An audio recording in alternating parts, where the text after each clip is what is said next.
ko yung UA serum kahit di na mag-deo. UA means underarm at ito nga yung sinasabi niya, underarm serum ng Kat & Co na deodorant na din. So, ginawa talaga to para magpalighten ng underarms. Pero yung mga user, napansin nila na hindi na nila kailangan mag-deodorant pag ginagamit nila to kasi hindi naman na nangangasim yung killers nila every time ginagamit nila to.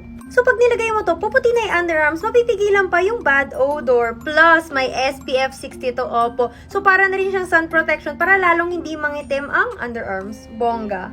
Ayan, may SPF 60 siya at made with vegan ingredients. Kaya safe na safe sa mga sensitive skin, lalo na ang underarms natin napaka-sensitive. So, perfect talaga na product to. Bukod sa nakakapagpaputi siya kasi brightening or lightening serum nga to, diba? Smoothing din siya. Kaya yung mga chicken skin na yan, goodbye. At alam mo yung mga dark lines sa underarms, yun, tanggal din dito. Grabe, lahat ng yun, kayang-kaya ng serum na to.